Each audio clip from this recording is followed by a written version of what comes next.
Perkenalkan, saya Kesha Simanjuntak, NPM 210101964.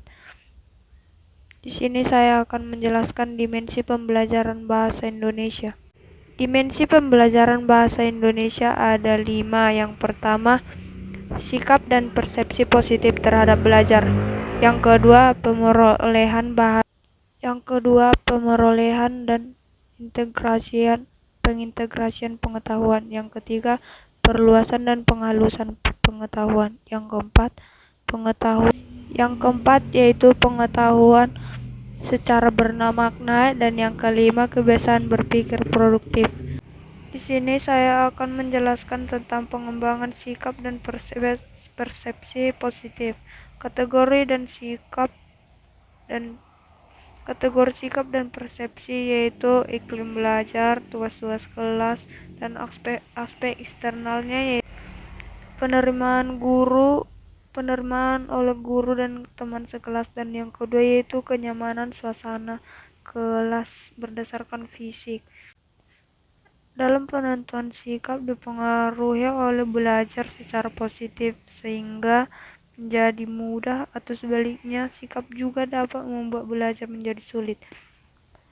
Kategori sikap dan persepsi yang mudah mempengaruhi belajar, yang pertama itu sikap persepsi tentang iklim atau suasana belajar. Yang kedua yaitu sikap persepsi terhadap tugas kelas. Guru selayaknya membawa siswa untuk mempermudah cara belajar, dan persepsi siswa yang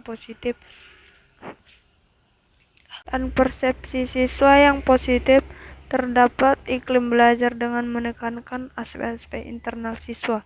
Aspek internal siswa tadi ada saya sebutkan 2, yaitu penerimaan oleh guru dan teman sekelas, dan yang kedua kenyamanan sesuai visi dalam kelas.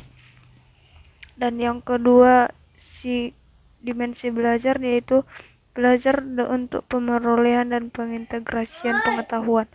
Menerima pengetahuan melibatkan proses interaksi antara apa yang sudah diketahui dengan apa yang ingin dipelajari oleh siswa-siswa. Dan dimensi yang ketiga yaitu perluasan dan penghalusan. Yang ketiga yaitu belajar menggunakan pengetahuan secara bermakna. Cara belajar ini dapat dilakukan melalui beberapa hal, yaitu contohnya suatu proses tanya jawab. Yang kedua itu investigation atau pemerolehan jawaban dari pertanyaan-pertanyaan sebelumnya. Dan yang ketiga yaitu experimental inquiry.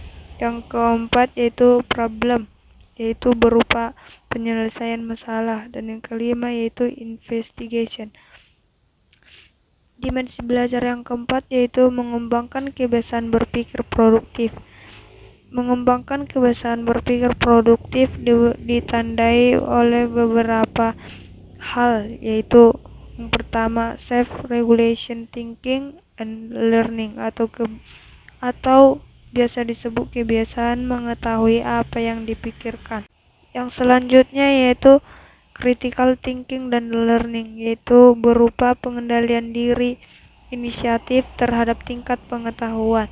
Yang selanjutnya yaitu creative thinking dan learning, yaitu semangat tinggi atau berusaha sebatas kemampuan. Kepercayaan diri juga diperlukan untuk itu. Dimensi belajar yang selanjutnya itu belajar untuk pemerolehan dan pengintegrasian pengetahuan. Menerima pengetahuan melibatkan proses interaksi antara apa yang sudah kita ketahui sebelumnya. Nah, untuk dimensi pengetahuan yang terakhir yaitu perluasan dan penghalusan pengetahuan. Kegiatan perluasan dan penghalusan pengetahuan ini dapat dilakukan melalui kegiatan seperti comparing atau artikulasi hal-hal benda yang mirip atau yang berbeda. Yang kedua, classifying, yaitu pengelompokan jenis benda berdasarkan atribut dasarnya. Yang ketiga yaitu inducing atau pendugaan, prinsip-prinsip generalisasi yang belum diketahui. Yang selanjutnya yaitu deducing atau pendugaan kondisi. Yang berikutnya analyzing error atau mengidentifikasi kesalahan atau memperbaiki kesalahan-kesalahan.